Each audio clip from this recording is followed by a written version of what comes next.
Item ಯಾವುದೇ ಇರಲಿ try ಮಾಡಿ ಆಚಿ ಚಿಕನ್ ಮಸಾಲಾ. ಪಂಚರಾಜ್ಯಗಳ ಫಲಿತಾಂಶಕ್ಕೆ ಸಂಬಂಧಪಟ್ಟಂತೆ ತಮಿಳುನಾಡಿನ ಫಲಿತಾಂಶ ಇಡೀ ದೇಶದಾದ್ಯಂತ ದೊಡ್ಡ ಮಟ್ಟದ ಸದ್ದು ಸುದ್ದಿಗೆ ಕಾರಣ ಆಗಿರುವಂತಹ ಫಲಿತಾಂಶ ಕಾರಣ ದಳಪತಿ ವಿಜಯ್ ಕಟ್ಟಿ ಬೆಳೆಸಿರುವ ಟಿವಿಕೆ ಪಕ್ಷ ಒಂದೇ ಬಾರಿಗೆ 108 ಸ್ಥಾನಗಳನ್ನ ಪಡೆದುಕೊಳ್ಳುವ ಮೂಲಕ ಸಾಂಪ್ರದಾಯಿಕ ಪ್ರಾದೇಶಿಕ ಎರಡು ಪಕ್ಷಗಳ ಮಧ್ಯೆ 60 ವರ್ಷಗಳಿಂದ ಅಧಿಕಾರದ ಚುಕ್ಕಾಣಿ ಹಿಡಿಯುವಲ್ಲಿ ಸರ್ಕಸ್ ಆಗ್ತಾ ಇತ್ತಲ್ಲ, ಆ ಎರಡು ಪಕ್ಷಗಳನ್ನ ಹಿಂದಿಕ್ಕಿ ಹೊಸದೊಂದು ಪ್ರಾದೇಶಿಕ ಪಕ್ಷಕ್ಕೆ ಮತದಾರರು ಒಲವು ತೋರಿದ್ರು. ಇಷ್ಟು ದೊಡ್ಡ ಮಟ್ಟದ ಬದಲಾವಣೆಯನ್ನ ತಮಿಳುನಾಡಿನ ಜನತೆ ಬಯಸ್ತಾ ಇದ್ರ ಅನ್ನುವಂಥ ಪ್ರಶ್ನೆಗಳಿತ್ತು.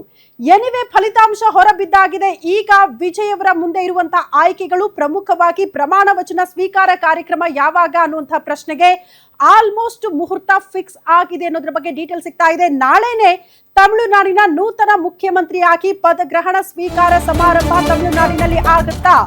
ಇವರ ಜೊತೆಗೆ ಯಾರೆಲ್ಲ ಪದಗ್ರಹಣ ಕಾರ್ಯಕ್ರಮದಲ್ಲಿ ಭಾಗಿಯಾಗ್ತಾರೆ, ಸಚಿವರಾಗಿ ಅಧಿಕಾರ ಸ್ವೀಕಾರ ಮಾಡ್ತಾರೆ, ಇದು ಪ್ರಶ್ನೆ.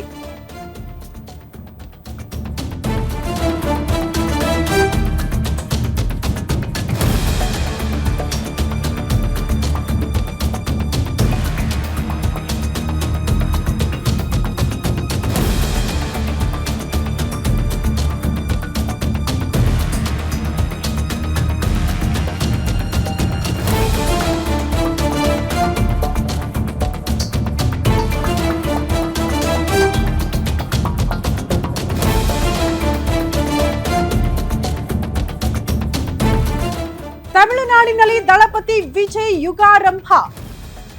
ನಾಳೆ ತಮಿಳುನಾಡಿನ ಸಿಎಂ ಆಗಿ ವಿಜಯ್ ಪದಗ್ರಹಣ ಸ್ವೀಕಾರ ಸಮಾರಂಭ. ಇಂದು ರಾಜ್ಯಪಾಲರ ಭೇಟಿಗೆ ಸಮಯ ಕೇಳಿದ್ದಾರಂತೆ ವಿಜಯ್. ಅಂದ್ರೆ ರಾಜ್ಯಪಾಲರ ಹತ್ರ ಮನವಿ ಮಾಡ್ಕೊಳ್ತಾರೆ, ಸರ್ಕಾರ ರಚನೆಗೆ ಅವಕಾಶ ಮಾಡಿಕೊಡಿ ಅಂತ. ಇದೆಲ್ಲವೂ ಕೂಡ ಪ್ರೋಸೆಸ್. ಪ್ರಮಾಣ ವಚನಕ್ಕೆ ಆಗಮಿಸುವಂತೆ ಮನವಿ ಮಾಡ್ಕೊಳ್ತಾರೆ ರಾಜ್ಯಪಾಲರಿಗೆ. ವಿಜಯ್ ಜೊತೆ ಹಲವರು ಸಚಿವರಾಗಿ ಪದಗ್ರಹಣ ಸ್ವೀಕರಿಸುವ ಸಾಧ್ಯತೆ ಕೂಡ ಇದೆ ಅನ್ನೋದ್ರ ಡೀಟೇಲ್ಸ್ ಸದ್ಯ ಸಿಗ್ತಾ ಇದೆ. ಎಷ್ಟು ಜನ ಸ್ವೀಕರಿಸ್ತಾರೆ ಅನ್ನೋದು ಪ್ರಶ್ನೆ. ಜೊತೆಗೆ ಈಗ ಮೈತ್ರಿಯಾಗಿ ಹೋಗ್ತಿದ್ದಾರಲ್ಲ, ಜೊತೆಗೆ ಕಾಂಗ್ರೆಸ್ ಸಪೋರ್ಟ್ ಮಾಡ್ತಾ ಇದೆಯಲ್ಲ, ಆ 5 ಜನ ಶಾಸಕರಲ್ಲಿ ಯಾರಿಗೆ ಮಂತ್ರಿಗಿರಿ ಸಿಗುತ್ತೆ ಅನ್ನೋದು ಕೂಡ ಕುತೂಹಲ ಇದೆ. ಹಾಗಾಗಿ ವಿಜಯ್ ಅವರ ಮುಂದೆ ಇರುವ ಆಯ್ಕೆಗಳೇನು, ನಾಳೆ ಪದಗ್ರಹಣ ಕಾರ್ಯಕ್ರಮ ಹೆಂಗಿರುತ್ತೆ ಅನ್ನೋದ್ರ ಬಗ್ಗೆ ಡೀಟೇಲ್ಸ್ ಅನ್ನ ನಿಮ್ಮ ಮುಂದೆ ಇಡ್ತಾ ಇದೀವಿ. 108 ಸ್ಥಾನಗಳನ್ನ ಪಡೆದುಕೊಂಡಿರುವಂತಹ ವಿಜಯ್ ಅವರಿಗೆ 118 ಸ್ಥಾನಗಳು ಬೇಕಲ್ಲ, ಇನ್ನು 10 ಸ್ಥಾನಗಳು ಬೇಕು. ಎಲ್ಲಿಂದ ತೆಗೆದುಕೊಳ್ತಾರೆ ಅನ್ನೋದಕ್ಕೆ ಒಂದು ಆಪ್ಷನ್ ಇರೋದು ಕಾಂಗ್ರೆಸ್. 5 ದಶಕಗಳಿಂದ ತಮಿಳುನಾಡಿನಲ್ಲಿ ಸ್ವಂತ ಅಸ್ತಿತ್ವಕ್ಕಾಗಿ ಕಾಂಗ್ರೆಸ್ ಹೋರಾಡ್ತಾನೆ ಇತ್ತು. ಬಟ್ ಒಂದು ಅವಕಾಶ ಈಗ ವಿಜಯ್ ಅವರ ಜೊತೆ ಕೈ ಜೋಡಿಸೋದಕ್ಕೆ. ಟಿವಿಕೆ ಜೊತೆಗಿನ ಮೈತ್ರಿ ಕಾಂಗ್ರೆಸ್ಗೆ ಹೊಸ ಚೈತನ್ಯ ನೀಡುವ ಸಾಧ್ಯತೆ ಇದೆ. ತಮಿಳುನಾಡು ಭಾಗದಲ್ಲಿ ಪ್ರಾದೇಶಿಕ ಪಕ್ಷ ಪಿಎಂಕೆ 4 ಸ್ಥಾನಗಳನ್ನ ಗೆದ್ದಿದ್ದು, ಅದರ ಬೆಂಬಲವನ್ನ ಕೇಳೋ ಸಾಧ್ಯತೆ ಕೂಡ ವಿಜಯ್ ಅವರಿಂದ ಇದೆ. ಸದ್ಯ ಎನ್ಡಿಎ ಮೈತ್ರಿಕೂಟದಲ್ಲಿರುವ ಪಿಎಂಕೆ ಆಚೆ ಬಂದು ವಿಜಯ್ ಅವರ ಜೊತೆ ಕೈ ಜೋಡಿಸುತ್ತಾ ಅನ್ನೋದು ಕುತೂಹಲ ಇದೆ. ಅಧಿಕಾರ ಹಂಚಿಕೆ ಆಫರ್ ಸಿಕ್ಕರೆ ಟಿವಿಕೆ ಅತ್ತ ಪಿಎಂಕೆ ವಾಲುವ ಸಾಧ್ಯತೆ ಕೂಡ ಇದೆ. ಅಧಿಕಾರ ಸಿಗುತ್ತೆ ಅಂದ್ರೆ ಯಾರು ಬಿಡ್ತಾರೆ ಹೇಳಿ? ಅಟ್ಲೀಸ್ಟ್ ಇವತ್ತು ಅಧಿಕಾರ ಸಿಗುತ್ತೆ ಅನ್ನೋ ಕಾರಣಕ್ಕನ್ನಾದ್ರೂ ಬಿಟ್ಟು ಬರ್ತಾರೆ, ಇಲ್ಲ ಮತ್ತೆ 5 ವರ್ಷ ಕಾಯ್ಬೇಕಲ್ಲ, ಯಾರು ಕಾಯ್ತಾರೆ ಬಿಡಿ ಹೋಗ್ಬಿಡೋಣ ಅನ್ನೋ ರೀತಿಯಲ್ಲಿ ಮನಸ್ಸು ಮಾಡುವ ಸಾಧ್ಯತೆಗಳಿದೆ. ಎಡಪಕ್ಷಗಳು ಮತ್ತು ಮುಸ್ಲಿಂ ಲೀಗ್ 6 ಸ್ಥಾನಗಳಲ್ಲಿ ಗೆಲುವು ಸಾಧಿಸಿರೋದ್ರಿಂದ ಅವರನ್ನ ಕೂಡ ಸೆಳೆಯೋ ಪ್ರಯತ್ನ ವಿಜಯ್ ಅವರಿಂದ ಆಗೋ ಸಾಧ್ಯತೆ ಇದೆ. ಈ 6 ಶಾಸಕರು ಟಿವಿಕೆ ಅವರಿಗೆ ಬೆಂಬಲ ನೀಡಿದ್ರೆ ಬಹುತೇಕ ಈ ಮ್ಯಾಜಿಕ್ ನಂಬರ್ ಅನ್ನ ರೀಚ್ ಆಗೋ ಸಾಧ್ಯತೆಗಳು, ಆ ಮೂಲಕ ಸರ್ಕಾರ ರಚನೆಗೆ ವಿಜಯ್ ಅವರು ಮುಂದಾಗ್ತಿದ್ದಾರೆ ಅಂತ. ಎನಿವೆ ಇದೆಲ್ಲವೂ ಕೂಡ ಹಗ್ಗ ಜಗ್ಗಾಟಗಳು ಇದ್ದಿದೆ. ಬಟ್ ನಾಳೆ ಸಿಎಂ ಆಗಿ ಪದಗ್ರಹಣ ಸ್ವೀಕಾರ ಸಮಾರಂಭ ಆಗಲೇಬೇಕು ಅಂತ ಮುಹೂರ್ತ ಫಿಕ್ಸ್ ಮಾಡ್ಕೊಂಡಿದ್ದಾರೆ. ಅದಕ್ಕೆ ಸಂಬಂಧಪಟ್ಟಂತೆ ಇವತ್ತು ರಾಜ್ಯಪಾಲರನ್ನ ಭೇಟಿಯಾಗಿ ಮನವಿ ಮಾಡೋ ಸಾಧ್ಯತೆ ಇದೆ ಅನ್ನೋದ್ರ ಬಗ್ಗೆ ಡೀಟೇಲ್ ಸಿಗ್ತಾ ಇದೆ. ಇನ್ನೊಂದು ವಿಚಾರ, ವಿಜಯಕಾಂತ್ ನಿಧನದ ಬಳಿಕ ಅಸ್ತಿತ್ವದ ಪ್ರಶ್ನೆಯಲ್ಲಿ ಡಿಎಂಡಿಕೆ ಕೂಡ ಕಾಯ್ತಾ ಇತ್ತು. ಗೆದ್ದಿರುವ 1 ಸ್ಥಾನವನ್ನ ಕೂಡ ಈಗ ವಿಜಯ್ ಅವರ ಜೊತೆಗೆ ಕೈ ಕೊಡೋದ್ರ ಮೂಲಕ ಅಥವಾ ಕೈ ಜೋಡಿಸೋದ್ರ ಮೂಲಕ ತಮಿಳುನಾಡಿನಲ್ಲಿ ಅಗೇನ್ ತಮ್ಮ ಅಸ್ತಿತ್ವವನ್ನ ಕಾಪಾಡಿಕೊಳ್ಳೋದಕ್ಕೆ ಡಿಎಂಡಿಕೆ ಕೂಡ ಮುಂದಾಗ್ತಾ ಇದೆ ಅನ್ನುವಂತಹ ವಿಚಾರವನ್ನ ನಾವು ಗಮನಿಸಬೇಕಾಗುತ್ತೆ. ಇಷ್ಟೆಲ್ಲ ಆಪ್ಷನ್ ಸದ್ಯಕ್ಕೆ ವಿಜಯ್ 108 ಸ್ಥಾನಗಳನ್ನ ಗೆದ್ದಿರುವ ಟಿವಿಕೆ ಪಕ್ಷದ ಮುಂದೆ ಆಪ್ಷನ್ಗಳಾಗಿ ನೋಡೋದಕ್ಕೆ ಸಿಗ್ತಾ ಇದೆ. ಬಟ್ ಯಾವ ಆಪ್ಷನ್ ಅನ್ನ ಸೆಲೆಕ್ಟ್ ಮಾಡ್ಕೊಳ್ತಾರೆ ವಿಜಯ್ ಅನ್ನೋದನ್ನ ಕಾದು ನೋಡಬೇಕು. ಮೋಸ್ಟ್ಲಿ ಇವತ್ತು ಸಾಯಂಕಾಲದ ಹೊತ್ತಿಗೆ ಯಾರ ಜೊತೆ ಮೈತ್ರಿಯಾಗಿ ಹೋಗಬೇಕು, ಯಾರ್ಯಾರನ್ನ ಸೆಳೆದುಕೊಳ್ಳೋ ಪ್ರಯತ್ನಗಳಾಗುತ್ತೆ ಅನ್ನೋದನ್ನ ತಿಳ್ಕೊಳ್ಬೇಕು ಅಂದ್ರೆ ಮೋಸ್ಟ್ಲಿ ಸಾಯಂಕಾಲಕ್ಕೆ ಒಂದು ಕ್ಲಿಯರ್ ಪಿಕ್ಚರ್ ಸಿಗೋ ಸಾಧ್ಯತೆ ಇದೆ ತಮಿಳುನಾಡಿನ ರಾಜಕೀಯದ ವಿಚಾರಕ್ಕೆ ಸಂಬಂಧಪಟ್ಟಂತೆ, ಸರ್ಕಾರ ರಚನೆಯ ವಿಚಾರಕ್ಕೆ ಸಂಬಂಧಪಟ್ಟಂತೆ.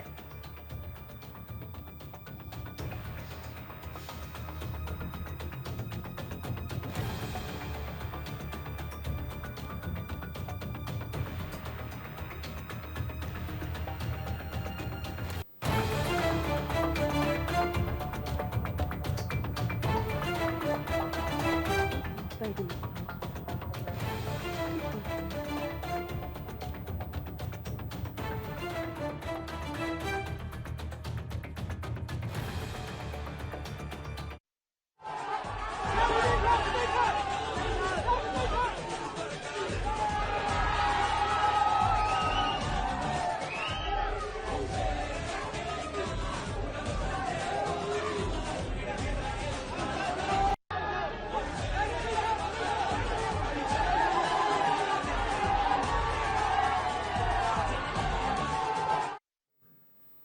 ಈ ಬಗ್ಗೆ ಮತ್ತಷ್ಟು ಡೀಟೇಲ್ಸ್ ಅನ್ನ ಕೊಡ್ತಾ ಹೋಗ್ತಾರೆ political bureau chief Maruti Pavagada ನೇರ ಸಂಪರ್ಕದಲ್ಲಿ ಜಾಯಿನ್ ಆಗ್ತಿದ್ದಾರೆ.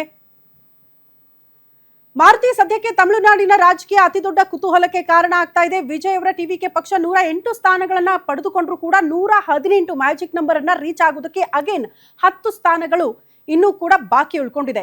ಯಾರ ಜೊತೆ ಹೋಗ್ತಾರೆ, ಹೆಂಗ್ ಸರ್ಕಾರ ರಚನೆ ಆಗುತ್ತೆ, ಹೆಂಗೆಲ್ಲ ಪ್ಲಾನಿಂಗ್ ಗಳು ಆಗ್ತಾ ಇದೆ ಅಂತ ತಮಿಳುನಾಡಿನ ಸದ್ಯದ ವಾಸ್ತವ ಪರಿಸ್ಥಿತಿ ರಾಜಕೀಯದಲ್ಲಿ ಆಗ್ತಾ ಇರೋದು, ಅದ್ರ ಬಗ್ಗೆ ಡೀಟೇಲ್ಸ್ ಕೊಡೋದಾದ್ರೆ. ಕೃತಿ, ಮೊನ್ನೆ ಬಂದಂತಹ ಪಂಚರಾಜ್ಯಗಳ ಫಲಿತಾಂಶದಲ್ಲಿ ಬಹಳಷ್ಟು ಕುತೂಹಲಕಾರಿ ಘಟ್ಟವನ್ನ ತಲುಪಿರುವಂತದ್ದು ತಮಿಳುನಾಡು ರಾಜಕಾರಣ. ಯಾರು ಕೂಡ ಎಕ್ಸ್ಪೆಕ್ಟ್ ಮಾಡಿರ್ಲಿಲ್ಲ. ಒಂದು 25-30 ಸ್ಥಾನ ವಿಜಯ್ ಅವರು ಗೆಲ್ಲಬಹುದು ಅನ್ನುವಂತ ಒಂದು ಲೆಕ್ಕಾಚಾರದಲ್ಲಿ ಹಲವರು ಹೇಳಿದ್ರು. ಒಬ್ರು ಮಾತ್ರ, ಒಂದು ಸರ್ವೆ ಸಂಸ್ಥೆಯವರು ಮಾತ್ರ 90-95 ಗಡಿ ದಾಟುತ್ತೆ ಟಿವಿಕೆ ಪಕ್ಷ ಈ ಬಾರಿ ಅನ್ನುವಂಥದ್ದನ್ನ ಹೇಳಿದ್ರು. ಅದನ್ನ ಹೊರತುಪಡಿಸಿ ಆಗ್ಲೂ ಅಂತ ರಿಪೋರ್ಟ್ಗಳು ಬಂದಾಗ ಬಹಳಷ್ಟು ಜನ ಅದ್ರ ಬಗ್ಗೆ ಬೆರಳು ತೋರಿಸಿದ್ದೆ ಹೆಚ್ಚು ಜನರಿದ್ರು. ಆದ್ರೆ ಇವತ್ತು ಅದೇ ರಿಪೋರ್ಟ್ ಸತ್ಯ ಆಗಿದೆ. 108 ಸ್ಥಾನಗಳನ್ನ ಗೆಲ್ಲೋದ್ರ ಮೂಲಕ ತಮಿಳುನಾಡಲ್ಲಿ ಅತಿ ದೊಡ್ಡ ಪಕ್ಷವಾಗಿ ಟಿವಿಕೆ, ವಿಜಯ್ ನೇತೃತ್ವದ ಟಿವಿಕೆ ಪಕ್ಷ ಹೊರಹೊಮ್ಮಿದೆ. ನಿನ್ನೆ ನಡೆದಂತಹ ಶಾಸಕಾಂಗ ಪಕ್ಷದ ಸಭೆಯಲ್ಲಿ ಈಗಾಗಲೇ ಶಾಸಕಾಂಗ ಪಕ್ಷದ ನಾಯಕರನ್ನ, ಅಂದ್ರೆ ಮುಂದೆ ಮುಖ್ಯಮಂತ್ರಿ ಯಾರಾಗ್ಬೇಕು ಅಂತ ನಾಳೆ ಅಧಿಕೃತವಾಗಿ ಪ್ರಮಾಣ ವಚನ ಸ್ವೀಕಾರ ಮಾಡೋದಕ್ಕೂ ಕೂಡ ದಿನಾಂಕ ಫಿಕ್ಸ್ ಆಗಿದೆ. ವಿಜಯ್ ಅವರು ತಮಿಳುನಾಡಿನ ಮುಖ್ಯಮಂತ್ರಿ ಆಗಿ ಮೊದಲ ಬಾರಿಗೆ ಪಕ್ಷವನ್ನ ಕಟ್ಟಿದ್ರು, ಮೊದಲ ಬಾರಿಗೆ ಚುನಾವಣೆ ಎದುರಿಸಿದ್ರು.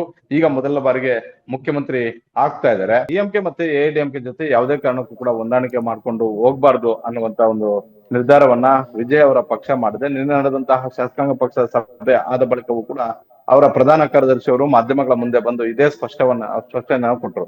ಯಾವ ಕಾರಣಕ್ಕೆ ಅಂತ ಹೇಳಿದ್ರೆ, ವಿಜಯ್ ಅವರು ಕೇವಲ ಈ ಚುನಾವಣೆ ದೃಷ್ಟಿಯಿಂದ ಇಟ್ಕೊಂಡು ಕೇವಲ ಟಿವಿಕೆ ಪಕ್ಷವನ್ನ ಕಟ್ಟಿಲ್ಲ. ಇನ್ನ ತಮಿಳುನಾಡಿನ ರಾಜಕಾರಣದಲ್ಲಿ ಸುದೀರ್ಘವಾಗಿ ಇರಬೇಕು ಅನ್ನೋದಾದ್ರೆ ಎರಡೂ ಪಕ್ಷಗಳನ್ನ ತಮ್ಮ ಎದುರಾಳಿಗಳನ್ನಾಗಿ ನೋಡ್ಬೇಕಾಗುತ್ತೆ. ಪ್ರಚಾರದ ಸಂದರ್ಭದಲ್ಲೂ ಕೂಡ ಹೇಳ್ತಾ ಇದ್ರು, ನಮ್ಗೆ ಪೊಲಿಟಿಕಲ್ ಎನಿಮಿ ಡಿಎಂಕೆ, ಸೈದ್ಧಾಂತಿಕ ಎನಿಮಿ ಎಐಡಿಎಂಕೆ ಮತ್ತೆ ಬಿಜೆಪಿ ಅಂತ. ಹೀಗಾಗಿ ಎರಡೂ ಪಕ್ಷಗಳಿಂದ ಅಂತರ ಕಾಯ್ದುಕೊಂಡೇ ಚುನಾವಣೆಯನ್ನು ಎದುರಿಸಿದ್ರು.